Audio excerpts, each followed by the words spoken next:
السلام عليكم ورحمة الله وبركاته. اللهم صل على محمد كما صليت على إبراهيم وعلى آل إبراهيم إنك حميد مجيد. اللهم بارك على محمد وعلى آل محمد كما باركت على إبراهيم وعلى آل إبراهيم إنك حميد مجيد. نحمده ونصلي على رسوله الكريم وعلى عبده المسيح الموعود. আহমদিয়া আঞ্জুমান ইশাআত ইসলামের পক্ষ থেকে আমি আজকে সূরাতুল বাকারার 9 নম্বর আয়াত থেকে তেলাওয়াত করব ও পরে তার বাংলা তরজমা করব ইনশাআল্লাহ। أعوذ بالله من الشيطان الرجيم.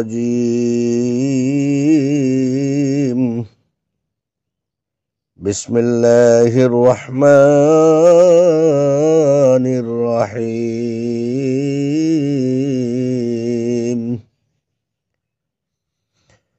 ومن الناس من يقول آمنا بالله وباليوم الآخر وما هم بمؤمنين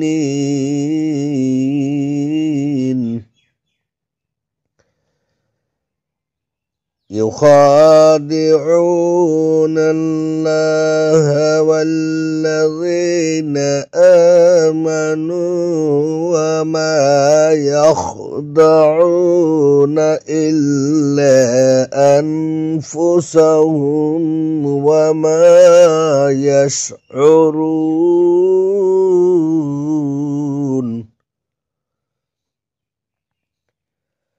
في قلوبهم مرض فزادهم الله مرضا ولهم عذاب أليم بما كانوا يكذبون.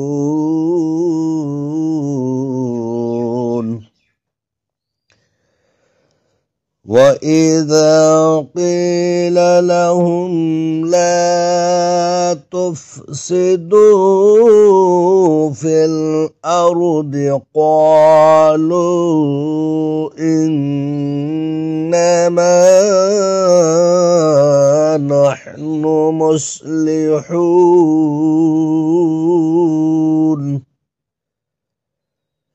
ألا إنهم هم المفسدون ولكن لا يشعرون.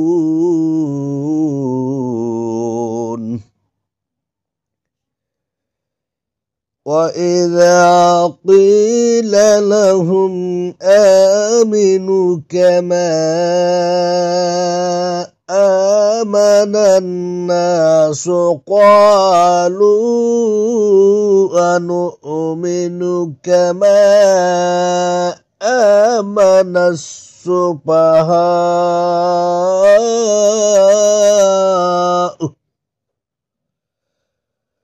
ألا إنهم هم السفهاء ولكن لا يعلمون.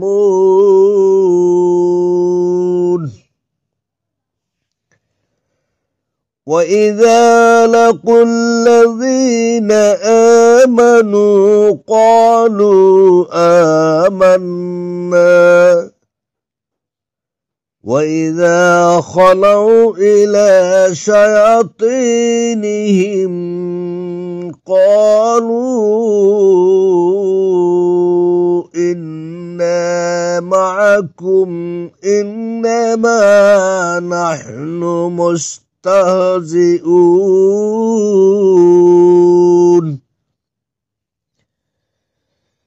الله يستهزئ بهم ويمدهم في طغيانهم يعمهون أولئك الذين اشتروا الضلالة بالهدى فما ربحت تجارتهم وما كانوا مهتدين مثلهم كمثل الذي استوقد نارا فلما أضاءت ما حوله ذهب الله بنورهم وتركهم في ظلمات لا يبصرون صم بكم عمي فهم لا يرجعون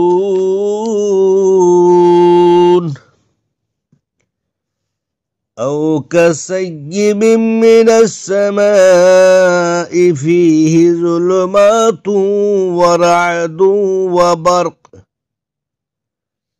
يجعلون أصابعهم في آذانهم من الصواعق حذر الموت والله محيط بالكافرين يكاد البرق يخطف أبصارهم كلما أضاء لهم مشوا فيه وإذا أظلم عليهم قاموا ولو شاء الله لذهب بسمعهم وأبصارهم إن الله على كل شيء قدير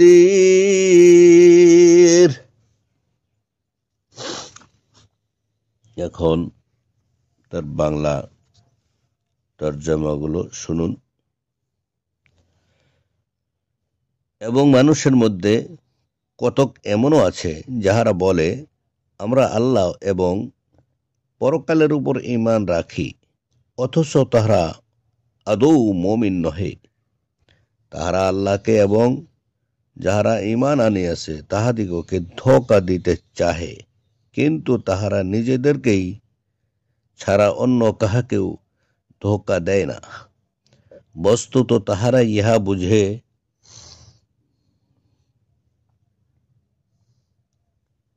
তাহাদের হৃদয়ে ব্যাধি রহিয়াছে, ফলে আল্লাহ তাহাদের ব্যাধিকে আরও বাড়াইয়া দিলেন এবং তাহাদের জন্য যন্ত্রণাদায়ক শাস্তি রহিয়াছে, কারণ তাহারা মিথ্যা বলিয়া আসিতেছিল। এবং যখন তাহাদিগকে বলা হয় যে তোমরা পৃথিবীতে বিশৃঙ্খলা সৃষ্টি করিও না, তাহারা বলে আমরা তো কেবল শান্তি প্রতিষ্ঠা করি। সতর্ক হও, নিশ্চয়ই তাহারাই বিশৃঙ্খলা সৃষ্টিকারী, কিন্তু তাহারা ইহা বুঝে না। এবং যখন তাহাদিগকে বলা হয়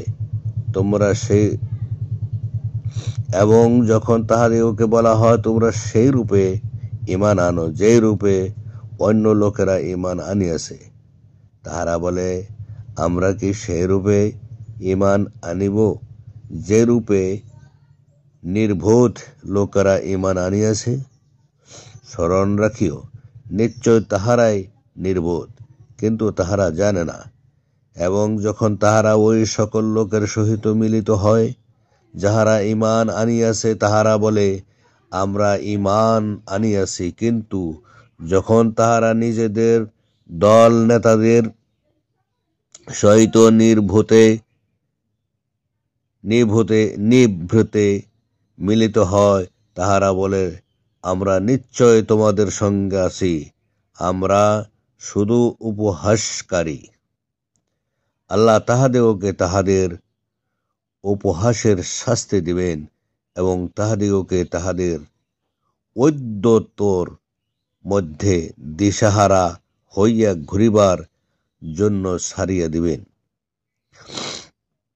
ইহারা ওই সকল লোক যাহারা হেদায়েতের পথ প্রাপ্তির বিনিময়ে পথভ্রষ্টতা ক্রয় করিয়াছে, কিন্তু তাহাদের ব্যবসা তাহাদের জন্য লাভজনক হয় নাই এবং তাহারা হেদায়েত প্রাপ্তও হয় নাই।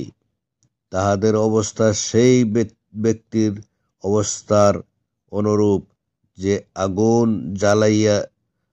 জ্বালাইল, অতঃপর যখন উহা তাহার চতুর্দিক আলোকিত করিল, তখন আল্লাহ তাহাদের জ্যোতি হরণ করিয়া লইলেন এবং তাহাদিগকে অন্ধকার রাশির মধ্যে ছাড়িয়া দিলেন, তাহারা কিছুই দেখিতে পায় না। তাহারা বধির মুখ এবং অন্ধ, সুতরাং তাহারা ফিরিবে না।